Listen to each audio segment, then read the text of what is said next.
Hello, alors aujourd'hui on se retrouve dans une nouvelle vidéo et ce sera un update lecture du mois de avril et un petit peu de mai, mais actuellement du coup on est fin mai et c'est vrai qu'au mois de mai j'ai pas encore trop lu et je traîne un peu certains livres, donc du coup ça sera principalement sur mes lectures d'avril et deux ou trois lectures que j'ai pu faire du coup jusqu'à aujourd'hui au mois de mai. Donc du coup c'est parti. Prenez un petit thé parce que certes on est le 25 mai, mais clairement on se croirait au plein mois de mars avec des petits giboulées et tout. Et il fait super froid, donc l'été c'est pas encore pour tout de suite. Mais du coup c'est parti pour un bilan de mes lectures de avril et mai.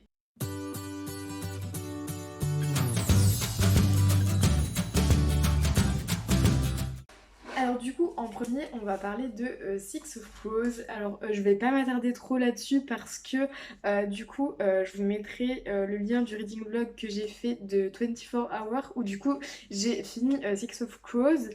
Et Six of Crows, je vais en dire vraiment ce que j'en ai pensé.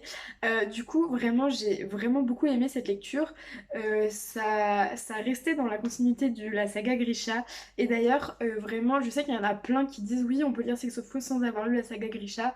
Personnellement, je pense que j'aurais jamais autant apprécié Six of Crows si j'avais pas lu Grisha avant. Donc franchement, je vous recommande absolument de lire Grisha avant.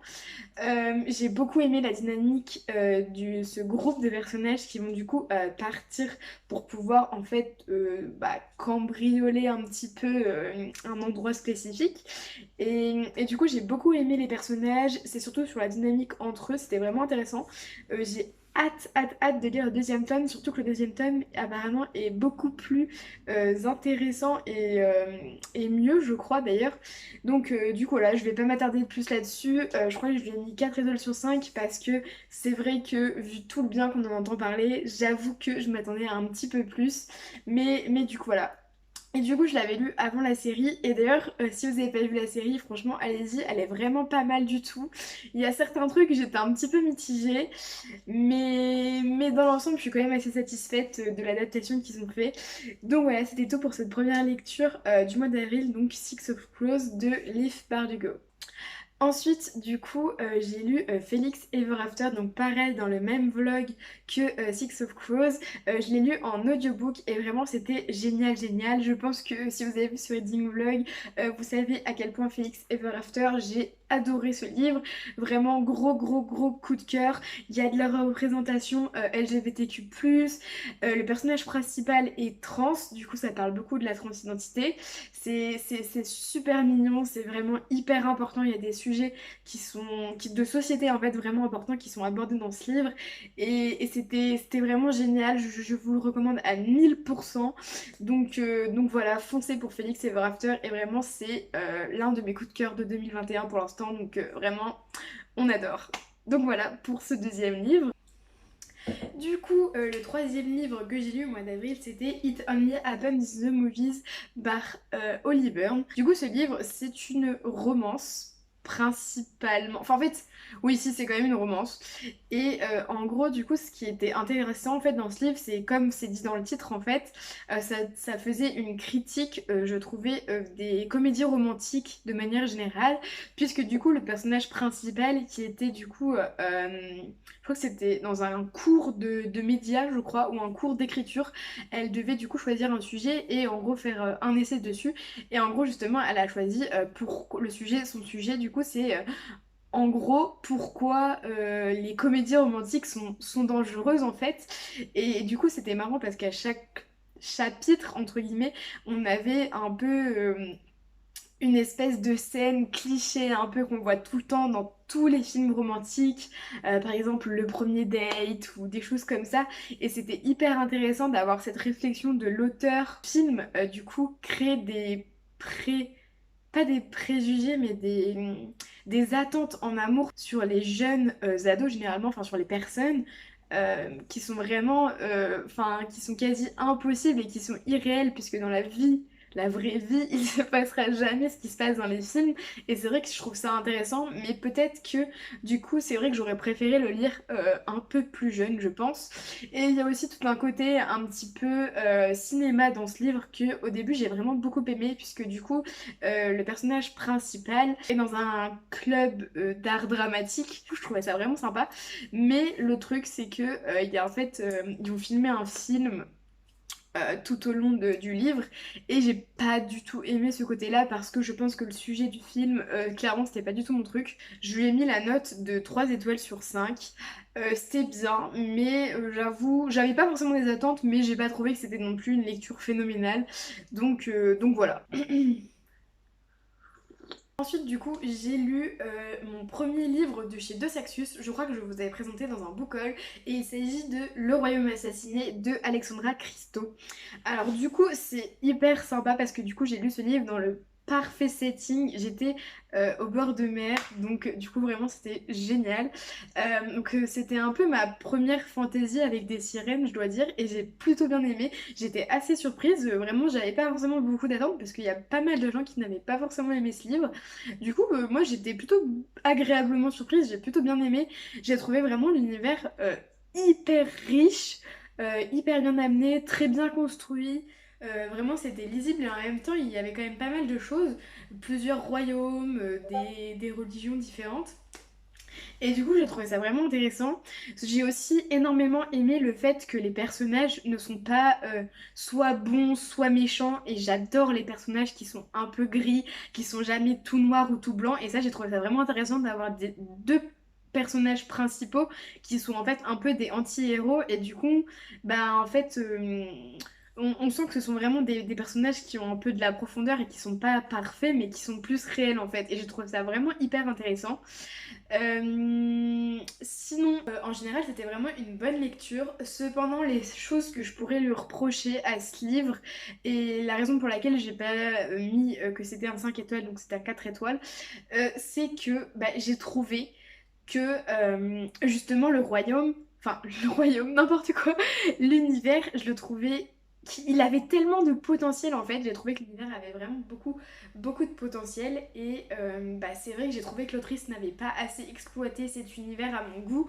Je trouvais que c'est dommage, en fait on aurait presque pu faire une duologie, je pense, ça aurait été vraiment hyper intéressant et c'est dommage là-dessus, je trouve que on aurait pu explorer un peu plus de royaumes dans ce monde en fait, ça aurait été grave intéressant et c'est vrai que sur ce côté-là du coup j'étais un peu frustrée de pas en avoir plus et du coup c'est dommage parce que vraiment l'univers avait vraiment beaucoup de potentiel. L'autrice a créé toute une langue, elle a créé vraiment plein de choses incroyables et c'est vrai que c'est un peu dommage parce que du coup bah en un livre c'est vrai que c'est assez condensé et du coup bah on a envie d'en savoir plus et du coup ça m'a laissé un peu sur ma faim.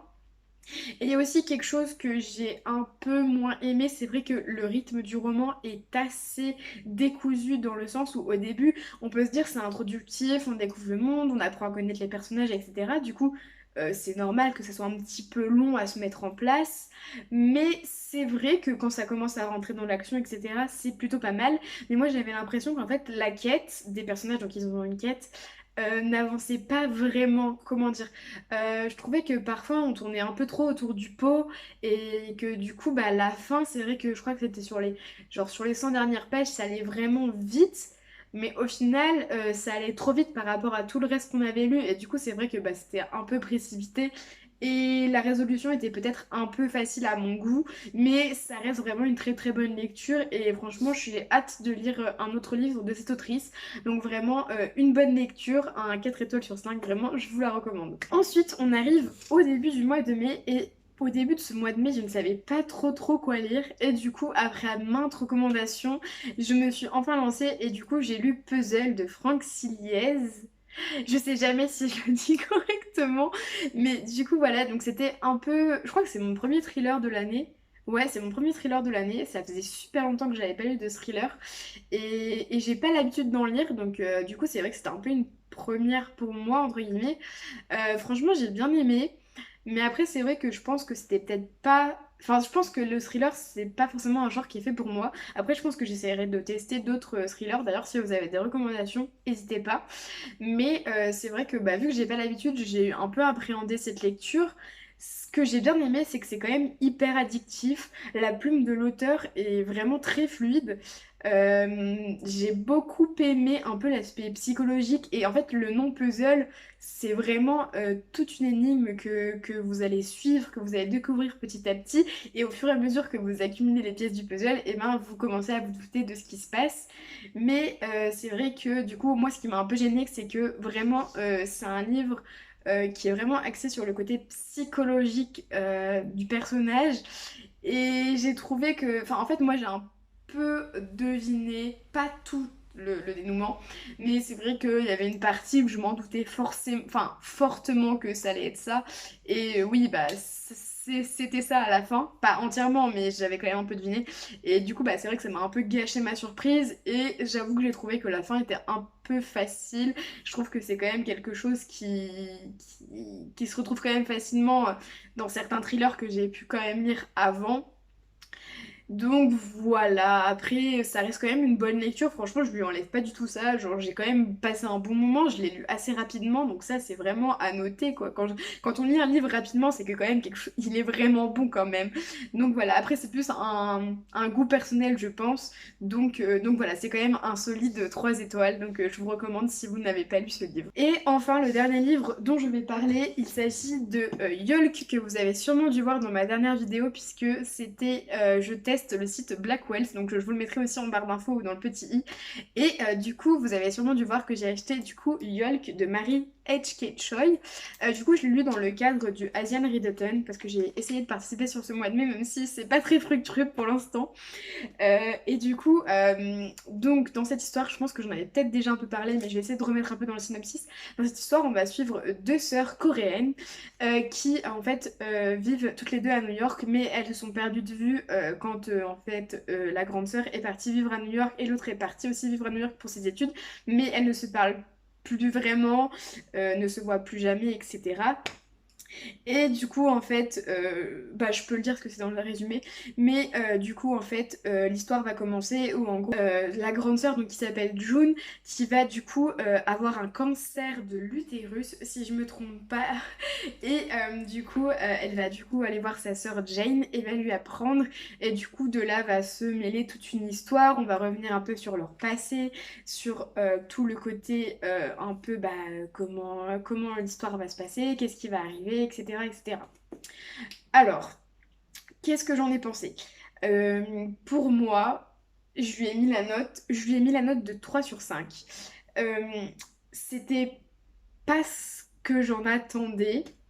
Dans le sens où il y a certains points qui m'ont un peu déçue. Je pensais que ça allait être beaucoup plus profond que ça. Je pensais pas que ça allait être axé sur certaines choses et je pensais que ça allait être plus axé sur certaines autres choses. Par exemple, la relation entre les deux sœurs, elle m'a un petit peu déçue dans le sens où moi qui ai des sœurs, et ben je pensais que ça allait être beaucoup plus exploité. Je pensais que vraiment on allait avoir plus de, comment dire, plus de dialogue, beaucoup plus de relations d'exposés en fait et j'ai pas du tout trouvé, enfin si mais pas assez à mon goût en fait, je trouvais que la relation elle était pas assez creusée et du coup ça m'a un peu gênée.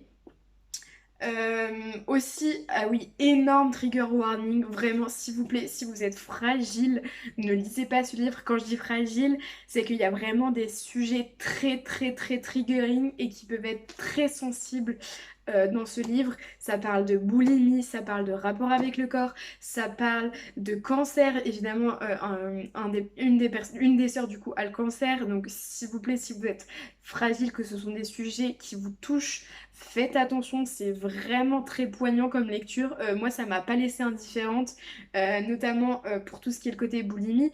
Je me suis pas forcément sentie concernée au premier degré, mais je pense que tout le monde, une fois dans sa vie, ne s'est pas forcément senti hyper à l'aise et tout le temps à l'aise avec son corps. Et c'est vrai que même pour une personne qui... Je n'ai pas du tout de trouble du comportement alimentaire ou quoi que ce soit, mais c'est vrai que si vous ne vous sentez pas à l'aise avec votre corps, Surtout, ne prenez pas ce livre, vraiment, posez-le, faites quelque chose d'autre, mais n'essayez pas de vous y plonger parce que je pense que vous pouvez vous faire du mal. Donc vraiment, faites attention. C'est une lecture qui est quand même dure, même si ça en paraît pas comme ça. Un autre truc que j'ai pas trop aimé et que je reproche à ce livre, c'est que j'ai trouvé que l'autrice a essayé d'amener une espèce de romance dans l'histoire. Et clairement, pour moi, c'était pas utile, ça avait pas lieu d'être. Je trouvais que ça amenait rien du tout à l'histoire. Vraiment, je trouvais que c'était. Ça arrive. Enfin, c'est pas que ça arrivait comme un cheveu sur la soupe, mais je trouvais que ça apportait rien au personnage. Que... Enfin, je trouvais qu'on aurait pu largement s'en passer. Donc, pour moi, c'était un peu une déception le fait d'avoir incorporé, entre guillemets, une romance là-dedans. Donc voilà, donc un petit peu déçue parce que j'en attendais beaucoup plus que ça, mais voilà, c'était quand même une bonne lecture. J'ai énormément apprécié le fait de lire sur des personnages coréens, enfin sur des personnages coréennes du coup, mais c'est vrai que du coup c'est un livre important parce que ça traite de sujets importants, mais pour le coup je l'ai pas tant aimé que ça quoi. Du coup là c'est tout pour ces lectures que j'ai pu faire entre le début du mois d'avril et la mi-fin mai. Du coup, c'est vrai qu'au mois de mai, pour l'instant, j'ai lu vraiment que 2 livres, donc c'est pas beaucoup, mais je suis hyper, comment dire, dans le rush. Vraiment, le mois de mai, c'est le mois du déménagement, le mois des examens, bref, il y a tout. Donc c'est un peu compliqué pour moi. Donc j'espère quand même que je vais essayer de lire un peu plus, mais du coup, c'est vrai que pour l'instant, le bilan n'est pas exceptionnel. Mais du coup, voilà, c'est tout pour cette vidéo, et puis bah, on se retrouve dans une prochaine vidéo. Bye!